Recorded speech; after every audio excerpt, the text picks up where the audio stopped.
Orkney Brewery, Cliff Edge, IPA.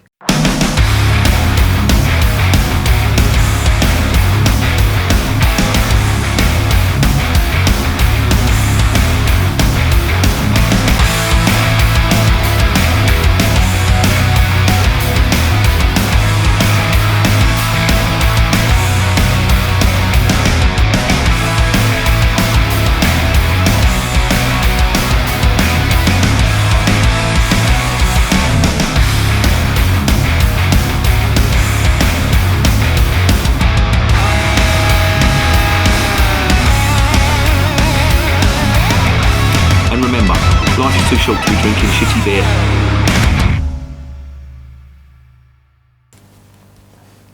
Welcome to another edition of Bands, Bikes and Booze Reviews. I've got yet another one from the Orkney Brewery, based up there in Scotland, in the Orkney Islands. And this is their Cliff Edge IPA. Now, these are a really good brewery. I do like what they do. And if you look on my channel, you'll see that there's quite a few of their beers that I've reviewed. They're quite easy to get hold of, which is really good. They've got really good distribution in the United Kingdom, which, you know, being a fan of the brewery, I really like. But they also have quite good distribution of their cask beer as well. And some of their cask beer is some of the best I've tasted. It really is that good. However, they do have the odd hiccup here and there. And I'm looking at this IPA and I'm not sure whether I'm going to like it or not.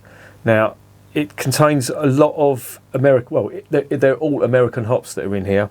So you know what sort of style of IPA it's going to be.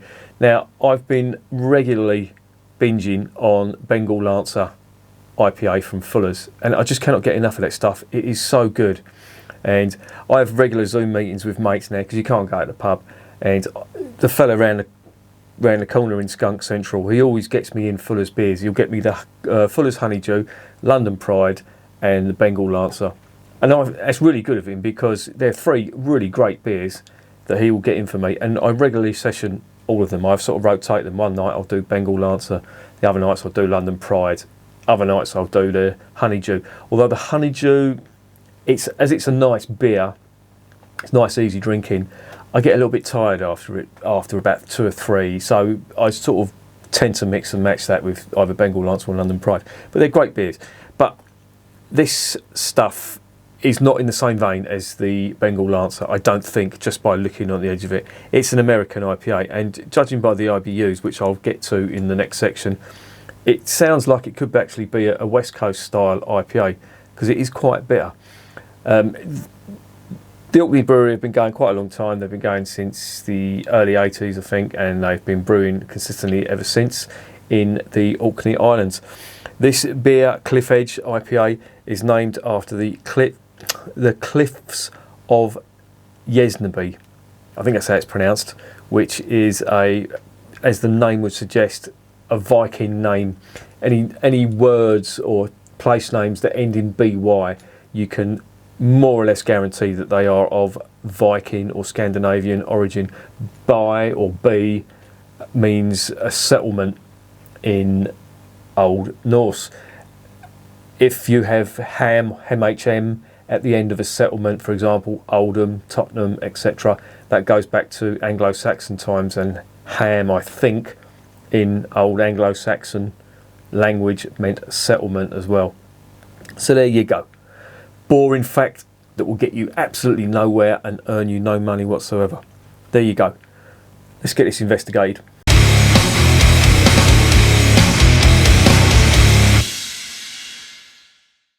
Right, 500ml bottle, 4.7%. It is an IPA. It is, on the IBU scale, it is 55. Now that's relatively high for an IPA. Normally, well, it's not high for an IPA, but in relative terms, that is quite high. So this is going to be quite a bitter, zingy beer. On the back, it says Cliff Edge is a pale copper IPA with a tantalising trio of American hops, pushing you to the edge of your senses with an intense impact of piney and spicy fruit flavours before dropping to a crash of bitter zestiness. Cliff Edge is ideally paired with spicy foods such as Indian or Mexican. They say that. I don't agree with that. I think what you need for spicy food, especially Indian spicy food, is lager is the perfect palate cleanser. This stuff, you're eating bitter flavours with the food, eating spicy flavours. This isn't going to do anything for it, I don't think. I think it's really lazy that they've done that food pairing. And I think it's just because it's got the word India in it, it somehow is supposed to go with spicy food. I don't agree with that. But there you go, that's just me. Anyway, the hops in here are the Simcoe, Cascade and Eucalypt. So they're the American hops that they're talking about. And as you can imagine, they're quite fruity, citrusy, bitter, as you would expect. Certainly the Cascade hop, I think that's used as a bittering hop every now and again. Not a massive fan of Cascade hops. It does tend to give the beer I find it's like a very astringent grapefruit, and I use it a lot in West Coast IPAs, and I'm not really a fan of it, to be honest. But there you go, that's just me. Now the malts that are in here are wheat, pale malt and crystal malt.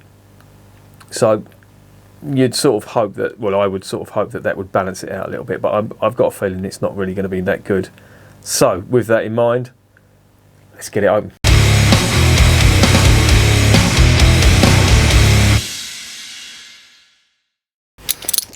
Now, I shouldn't really be condemning beers before I've tried them, but I don't know, I think they've just... Oh, fucking... Oh. That's what happens. That's what happens. That's karma. When you slag a beer off, it comes back to bite you in the arse. Damn you.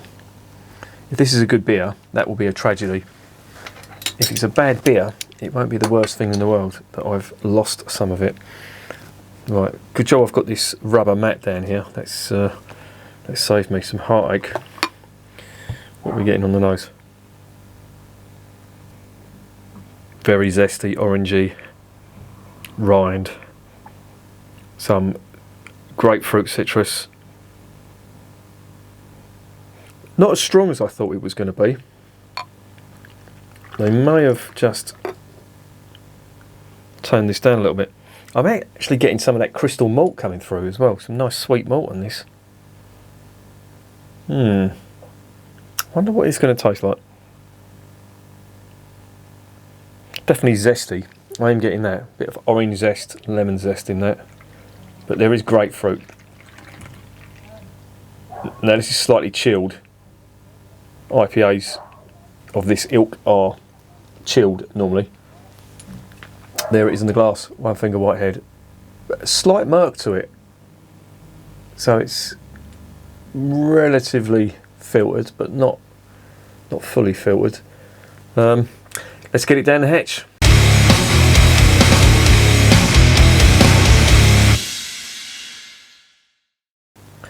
Bottoms up.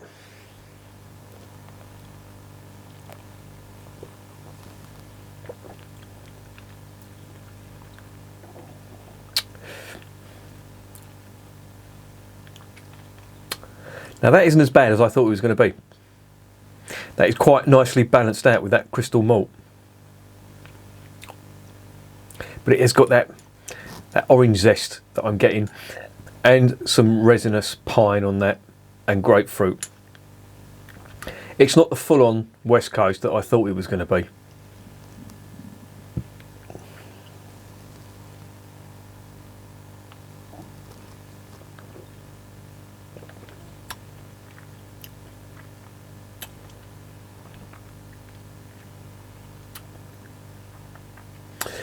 I will say that the malt does balance it out a little bit. The body's quite nice on it. But it doesn't really do much for me at all, to be honest. It's not the worst beer in the world, put it that way.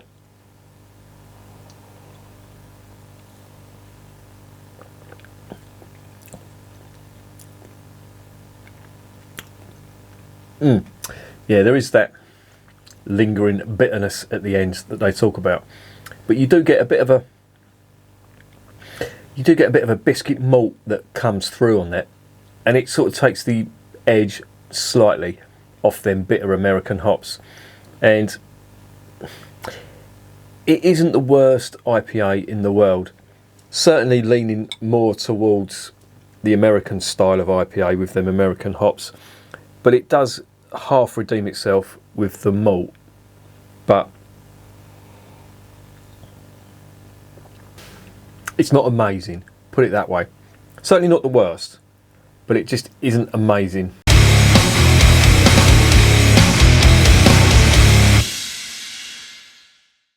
So what's the verdict on the Cliff Edge IPA from the Orkney Brewery? Not as bad as I thought it was going to be.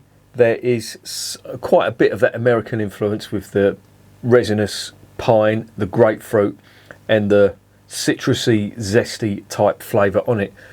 But it is balanced out slightly by the malt that's on this.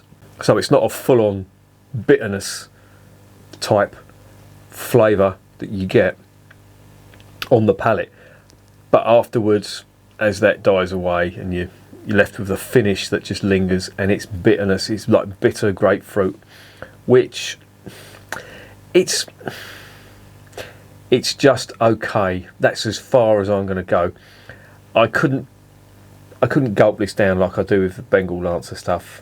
It just, and even though the Bengal Lancer has got that, I call it like a signature Fuller's type orange zest or marmalade type flavour, and that really does work in my opinion.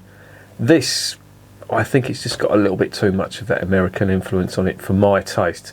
Now, don't get me wrong, if you like that style of beer, if you're into your craft beers and your American style IPAs, this is quite a nice one. I'd imagine you could probably session this and quite like it, but for me, I'm a little bit tired of that flavour now. You know, I know it's in fashion and everyone's drinking these really zesty, citrusy, fruity IPAs.